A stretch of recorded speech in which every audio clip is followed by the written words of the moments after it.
What's up, everyone? Welcome to Program Your Remote.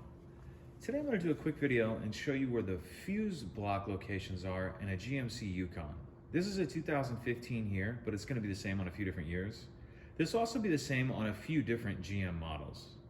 So there's a fuse block in 3 different locations. The first one we're going to look at is located on the driver's side, just inside the door here, as you can see, just to the left of the steering wheel. And this panel on the left here pulls off. I've already got it loosened, as you can see. It comes off of there pretty tight. There's these clips in here, all along here rather, that are there. So what you want to do is just start on the bottom like this, get your hand on the bottom, pull, and then work your way around. And it does come off there pretty tight. So the actual block is right here. But then on the panel that we just took off, there'll be a little breakdown of what all the fuses are for. And there'll also be some extra fuses along with the fuse puller. Okay, so that's location number 1. Okay, so we're looking in the rear of the vehicle now. Depending on which vehicle you're looking at, you may have to have your 3rd row down, as this one is. And then we're gonna look on the driver's side, and we'll see this panel right here.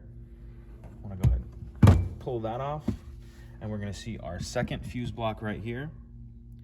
For this one, if you need to know what all these go to, your owner's manual does a really good job of breaking that down. If you don't have an owner's manual for whatever reason, I'll put a link to a PDF of an owner's manual in the description box of this video. But that's the 2nd location. Okay, so for the 3rd and final fuse block location, we're looking under the hood. And again, we're on the driver's side, and we see this cover right here. What I want to do is push these 2 tabs in, and that'll lift up like that. And we can get that out of there. And this one on the underside of the cover has a breakdown of what all the things go to.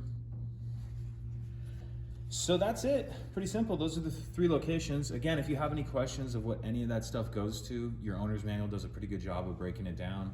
And if you don't have an owner's manual, I'll put a link to a PDF in the description box below.